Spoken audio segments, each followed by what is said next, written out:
BJP से साथ दिया है तो ये हमारा मुद्दा थोड़ी है, इससे हमको क्या लेना देना। तो भाजपा का मैटर है, उनका मैटर है, हो जाए। ये सब तो हमको तो जो लग रहा है कि भाई कहीं ना कहीं से भाजपा की साजिश है कुशवाहा जी को हराने की।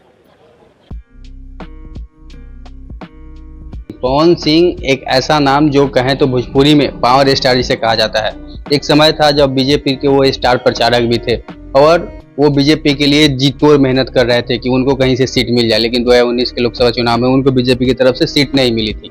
लेकिन 2024 के लोकसभा चुनाव में बीजेपी की तरफ से उनको सीट भी मिला आसनसोल से, लेकिन वो वहां से वापस कर दिए।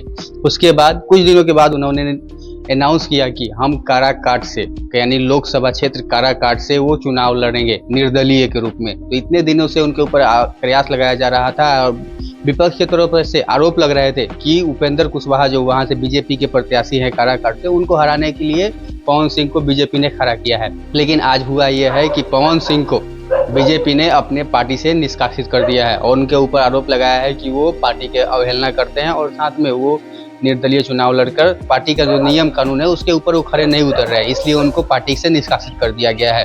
इन सब तमाम मुद्दों पर तेजस्वी यादव से जब ये सवाल पूछा गया कि पवन सिंह से निकाल दिया गया है पार्टी से, तो उन्होंने कहा कि ये हमारा मुद्दा नहीं है। लेकिन उन्होंने कटाक्ष करते हुए कहा कि बीजेपी एक सब साजिश के तहत ये चुनाव लड़ रही ये कर रही है, क्योंकि वो जानती है, उनको मन में है कि वो उपेंद्र कुशवाहा को कहीं ना कहीं से वहाँ से हरा देना है। ये बीजेपी जानबूझ के पवन सिंह को वहाँ से पहले से शुरू से नहीं निकाली और अब एन मौके पे आपको बता दें कि 1 जून को काराकाट से चुनाव होने वाले हैं और वहाँ पे काराकाट में पवन सिंह, ऐसा लग रहा है कि पवन सिंह वहाँ से दबाव बना रहे हैं जितने की उम्मीद है। और तमाम मुद्दों पे तेजस्वी यादव कह रहे हैं कि चिराग पासवान पे उन्होंने कहा कि चिराग जी जो हैं वो अब भारी मतों से हार रहे हैं। उनके जितने भी बूथ संख्या पे हमको जहाँ तक खबर मिली है कि उनके सारे प्रत्याशी अच्छे से हार रहे हैं। वो जो उनके जो कार्यकर्ता लोग हैं उनमें कोई उत्साह ही नहीं दिख रहा, कोई उमंग ही नहीं है, जिसके लेके चिराग पासवान जी जो जितने भी दावे कर रहे हैं वो अच्छे से हार रहे हैं, उनका सारा दावा फेल हो रहा है। और आगे क्या तमाम कह रहे हैं तेजस्वी प्रसाद यादव इस वीडियो में आप देख सकते हैं। बीजेपी से साथ दिया है तो ये हमारा मुद्दा थोड़ी है, इससे हमको क्या लेना देना। तो भाजपा का मैटर है, उनका मैटर है, हो जाए। कहा जा रहा पार्टी अब इस पे क्या टिप्पणी कर सकते हैं। ये सब तो हमको तो जो लग रहा है कि भाई कहीं ना कहीं से भाजपा की साजिश है कुशवाहा जी को हराने की। हो सकता है इस वजह से भाजपा दिखावटी कार्रवाई कर रही है, लेकिन अंदर ही अंदर भाजपा के लोग जो कुशवाहा जी को हराने के लिए कर रही है। चिराग पासवान ने कहा है कि चौथे फेज तक 300 और 5वें 6ठे फेज तक 400 से ज्यादा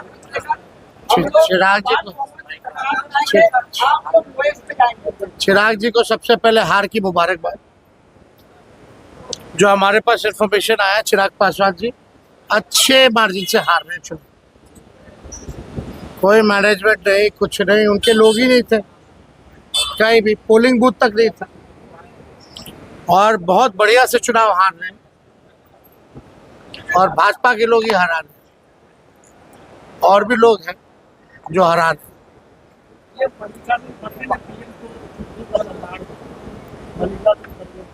अरे कौन क्या बोला हम तो देखे नहीं है बयान, लेकिन प्रधानमंत्री जी जब भी पटना आ रहे हैं, रुक रहे हैं, तो आप जानते हैं कि रात के अंधेरे में कई कुछ खास लोगों को बुलाया जाता है और कुछ कुछ अच्छे से निर्देश दिए जाते हैं।